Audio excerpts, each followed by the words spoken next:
তখন জনগণের কাছে আবার গাঠনিক ক্ষমতা ফিরে আসে এবং জনগণ ইচ্ছা করলে এই সরকার বা রাষ্ট্রকে বদলিয়ে নতুন ধরনের রাষ্ট্র গণসার্বভৌমত্বের ভিত্তিতে কায়েম করতে পারে। এটা মার্কিন যুক্তরাষ্ট্রের সংবিধানে আছে, এটা জনগণের অধিকার। তুমি আমার স্বার্থ দেখছো না, আমি তোমাকে বদলা দেব, ঠিক আছে না? আমি অনেক আরো ব্যাপার কাছে নো কি বলে নো রিপ্রেজেন্টেশন নো ট্যাক্স, যে আমি রাষ্ট্রকে ট্যাক্স দিই যদি আমার প্রতিনিধি থাকে রাষ্ট্রে।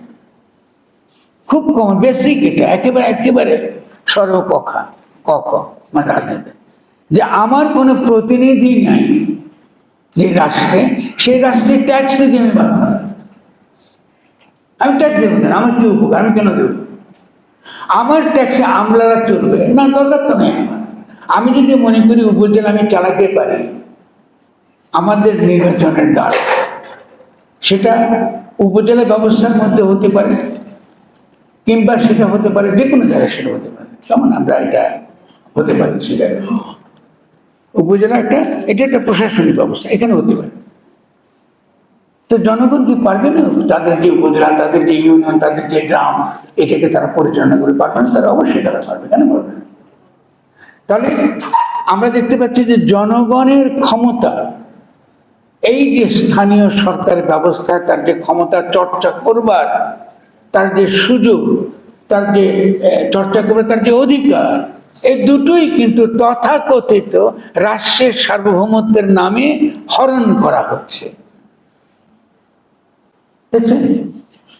তাহলে রাষ্ট্রের সার্বভৌমত্ব আর গণসার্বভৌমত্ব পরস্পর বিরোধী একটা ধারণা, এবং আমাদেরকে কখনো বোঝানো হয়নি রাষ্ট্র ততক্ষণ গণতন্ত্র থাকে যতক্ষণ সেখানে গণসার্বভৌমত্ব কায়েম থাকে, মানে জনগণের সামষ্টিক অভিপ্রায় যতক্ষণ পর্যন্ত রাষ্ট্র ধারণ করে ততক্ষণ পর্যন্ত রাষ্ট্রটা আপনার গণতান্ত্রিক।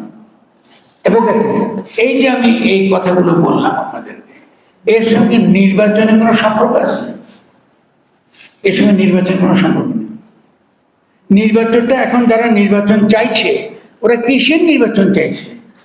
তারা চাইছে সরকারের নির্বাচন, মানে তারা বলছে রাষ্ট্র যা আছে এখন যেভাবে জনগণের ক্ষমতা হরণ করে জনগণের বিপরীতে একটা প্যারাসিটিক, একটা পরজীবী জোকের মতন জনগণের টুটি টিপে ধরে রেখেছে যে রাষ্ট্র, এই রাষ্ট্র যেমন আছে থাকবে, কিচ্ছু বদল হবে না, শুধুমাত্র আওয়ামী লীগের জায়গায় নির্বাচন করে বিএনপিকে বসিয়ে দেওয়া, বাস আমাদের দেখ না, আমাদের নাকি এইটাই, এই জন্য নাকি আমরা সব আপনার এত বড় গণপ্রদান করলাম। ঠিক আছে? তাহলে আলোচনার ক্ষেত্রে দেখেন, আলোচনার পদ্ধতিটা কি? আলোচনার পদ্ধতি কখনোই রাষ্ট্রকে কেন্দ্র করে হচ্ছে না, সবসময় সরকার কেন্দ্রে। এরপরে কি হচ্ছে? এরপরে দেখা গেল জনগণ তো নাই গণঅভ্যুত্থান করে, জনগণ গণঅভ্যুত্থান করবে, কিন্তু জনগণ না। এরপরে সরকার কার সঙ্গে কথা বলছে রাজনৈতিক দলগুলো, মানে লুটেরা মাফিয়া শ্রেণীর যারা প্রতিনিধি। এখন আপনারা বলবেন যে এনসিপি কে লুটেরা মাফিয়া শ্রেণীর প্রতিনিধি? হ্যাঁ, আপনি যদি নির্বাচনের পথে যান তাহলে আপনি তাই তো হবে। আপনি কাকে রিপ্রেজেন্ট করছেন? আপনি কাকে রিপ্রেজেন্ট করবেন? কারণ আপনি যদি এই নির্বাচনে ডামাডোলে ঢোকেন, আপনাকে অবশ্যই লুটেরা মাফিয়া শ্রেণীর টাকা ছাড়া আপনি 2 কোটি টাকা কি 5 কোটি টাকা তা আপনি পাবেন না। যদি না পান, আপনি নির্বাচন কি করে করবেন? তাহলে গণ অভ্যুত্থানের মধ্য দিয়ে সত্যিকারের জনগণের প্রতিনিধি নির্বাচিত হতে হলে আমাকে অবশ্যই এই রাষ্ট্রকে বদলাতে হবে। এবং সেই নির্বাচন যে শুধুমাত্র জাতীয় সরকার নির্বাচন হতে হবে তা তো না, কারণ জনগণ বিভিন্ন প্রতিষ্ঠানও নির্বাচন করবে।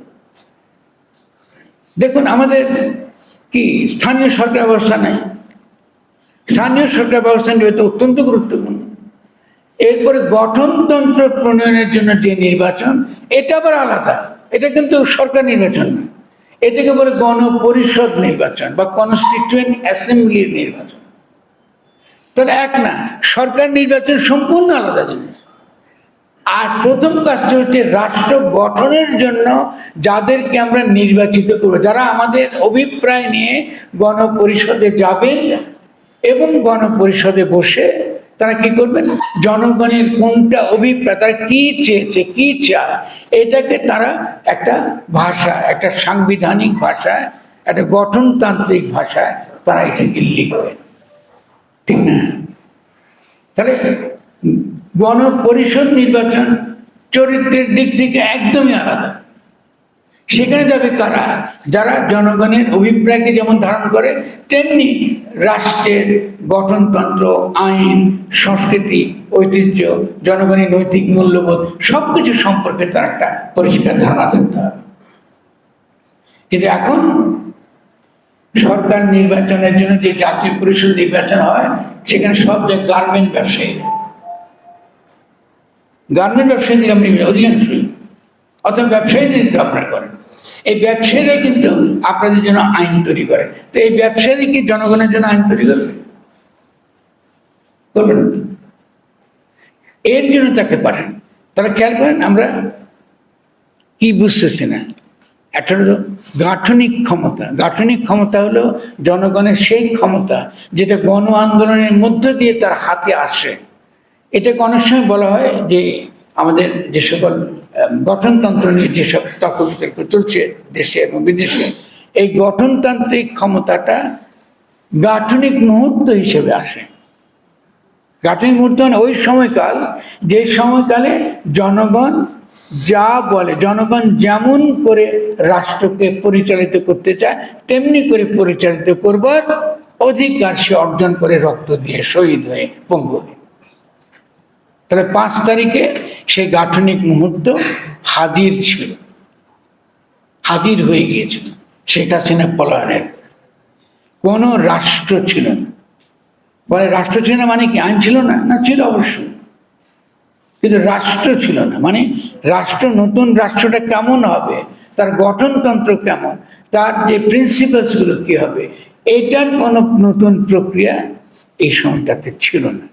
তখন কি দরকার ছিল? তখন আমি বলেছিলাম উচিত হবে যারা গণ আন্দোলন করেছেন এবং গণ অভ্যুত্থান করেছেন, এটাই ইতিহাসের নিয়ম যে তারা পরিষ্কার ঘোষণা দেবেন যে আজ থেকে আমরা জনগণের পক্ষে ক্ষমতা গ্রহণ করলাম। আজ থেকে আমরা জনগণের পক্ষে ক্ষমতা গ্রহণ করলাম এবং সংবিধান বাতিল, আমরা ক্ষমতা গ্রহণ করলাম। আমরা নতুন গঠনতন্ত্র প্রণয়ন পর্যন্ত